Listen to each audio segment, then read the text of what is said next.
सब जानते हैं, हमारे आसपास भी हमारे पड़ोसी रहते हैं।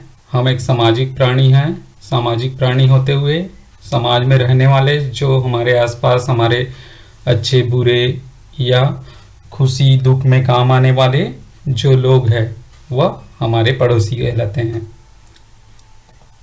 तो यहाँ पर आज लेखक गोपाल चतुर्वेदी ने हमको पड़ोसियों से कैसा व्यवहार करना चाहिए इस बारे में बताने का प्रयास किया है। चलिए देखते हैं पाठ में क्या है। तो लेखक कहते हैं, हमने जीवन में कई पड़ोस बदले हैं, पर इन सब परिस्थितियों के बीच एक शाश्वत सत्य कभी नहीं बदल पाया। कौन सा शाश्वत सत्य बदल नहीं पाया? लेखक कहते हैं कि हमने जीवन में बहुत सारे अपने जीवन में बहुत सारे जो पड़ोसी है वो बदल लिए।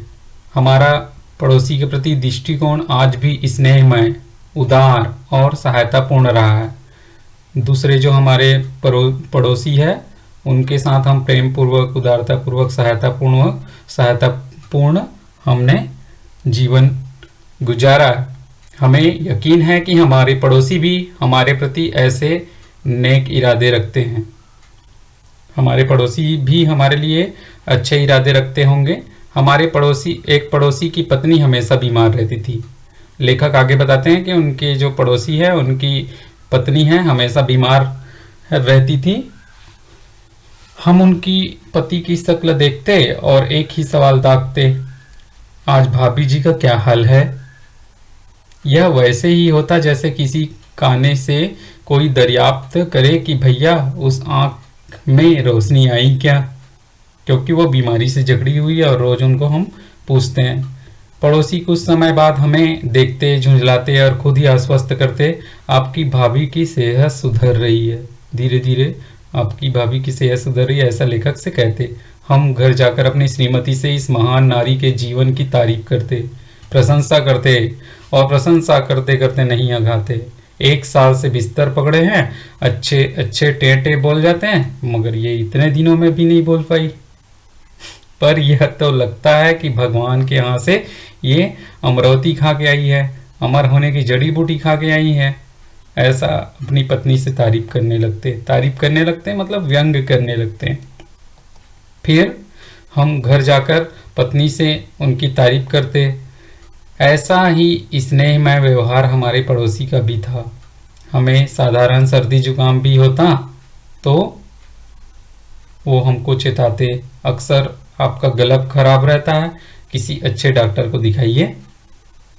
हमने कहीं पढ़ा था कि बार बार की खांसी कैंसर का प्रारंभिक लक्षण होता है। लेखक के पड़ोसी उनको हमेशा बार बार ऐसी चेताते रहते थे, सावधान करते थे कि आपका गला खराब रहता है भाई साहब, तो आप डॉक्टर को थोड़ा जरा दिखाइए। वो बताते थे कि खांसी कैंसर का लक्षण है। यह हमारा सौभाग्य है कि हमने और हमारे पड़ोसी ने एक दूसरे के परिवारों की सेहत के लिए ऐसा ही सद्भाव का रवैया अपनाया, एक दूसरे के प्रति प्रेम अपनाने ऐसा व्यंग कर रहे हैं लेखक। शायद यह इन्हीं पारंपरिक शुभकामनाओं का प्रभाव था कि हमारी भाभी की प्राण चिड़िया अर्थात चिड़िया रूपी प्राण चारपाई में अटकी रही और हमारी खांसी आती जाती तो रही पर कैंसर नहीं बन पाई। एक दूसरे के बारे में अच्छे विचार हमेशा सुखद परिणाम देते हैं। एक दूसरे के बारे में अच्छा विचार सोचते हैं तो सही बात है, पास पड़ोस में है तो एक दूसरे का हाल चाल पूछते हैं, जानकारी लेते हैं, तो उनके अच्छे बुरे के बारे में हम जानकर उनके हालचाल भी पूछते हैं। लेखक आगे कहते हैं, जहां तक उदारता का प्रश्न है, अपने पड़ोसी के लिए हमारा दिल दरिया रहता है। हम अपने पड़ोसी के लिए अपने जान निछावर तक करने को तैयार रहते हैं। कैसे?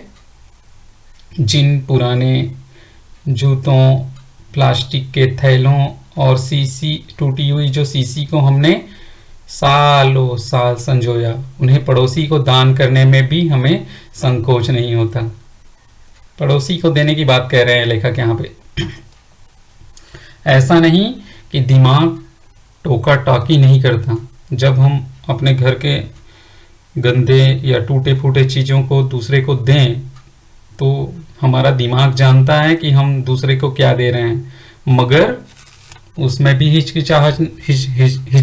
हिचकिचाहट नहीं, अंदर से अपनी बेशकीमती जायदाद खामखा पड़ोसी पर लुटाने के विरोध में स्वर उभरता है। जो टूटे फूटे सामान है उनको हम दे रहे हैं या जानते हैं। लेखक व्यंग करते हुए आगे कहते हैं कि हम जानते हैं कि हम अपने सामान को पड़ोसी को दे रहे हैं, मगर वो उनके कुछ काम नहीं आने वाला। हम उसे समझाते हैं कि इतने सारे कबाड़ी का माल को रिजेक्ट कर चुके हैं, इसे कहीं तो ठिकाना लगाना है, कहीं तो डालना है भाई।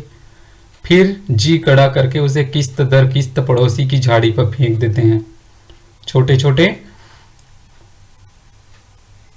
पॉलीथीन या कुछ कपड़ों में बांधकर पड़ोसी के आसपास के झाड़ी में फेंक देते हैं। हमें ताज्जुब होता है कि वह हमसे उदारता के इस कृत्य के विरुद्ध बहस करता है। हमने जो काम किया, जो टूटे फूटे सामान थे उनको फेंके, उसके बारे में वो हमसे बहस करने लगता है। कहता है कि जाने कौन जंगली उसके घर में सड़ा गला कूड़ा फेंक जाता है।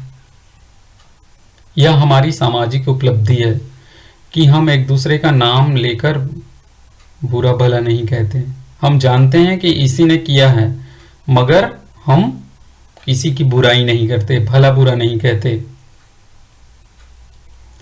और भला बुरा कहना होता है तो इशारे से कहते हैं। इसीलिए कहावत है ना कि समझदार को इशारा काफी है।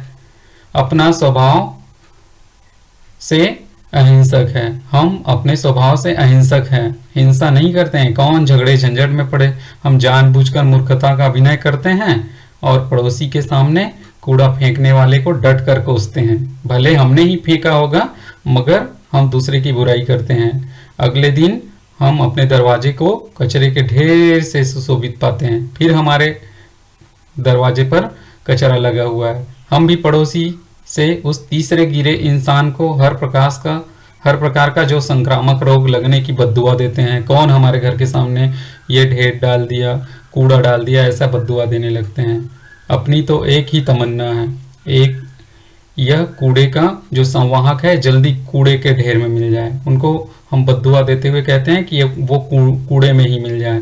पड़ोसी की गंभीरता से मुंडी हिलाकर हमसे हमदर्दी जताते हैं, क्योंकि पड़ोसी ही नहीं डाला है कूड़ा।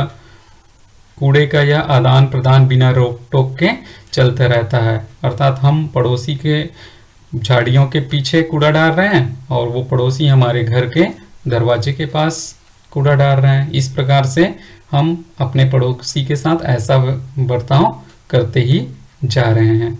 ऐसा लेखक व्यंग करते हुए कहते हैं कि हमारे आज पड़ोसी के साथ कैसा संबंध है। बच्चों, ये आपको अच्छे से समझ आया होगा कि लेखक अपने पड़ोसी के बारे में क्या बताना चाहते हैं। आपके पड़ोसी कैसे हैं, किस व्यवहार के हैं, इसके बारे में आपको जानना होगा। हो सके तो अच्छे पड़ोसी के जो गुण हैं उनको धारण करना होगा। आइए कुछ आपको प्रश्न लिखना है। लेखक पड़ोसी के प्रति अपनी उदारता का परिचय किस प्रकार देते हैं, इनको लिखना है। लेखक का अपने पड़ोसी के प्रति कैसे संबंध है, इस बारे में आपको लिखना है। आपका अपने पड़ोसी के प्रति कैसा व्यवहार है, इस बारे में भी जान के अभ्यास पुस्तिका में लिखना है। आज के लिए बहुत बहुत धन्यवाद। इस कहानी को, इस व्यंग कथा को आपको पढ़कर प्रश्नों के उत्तर लिखना है। अगले वीडियो में पुनः मिलते हैं।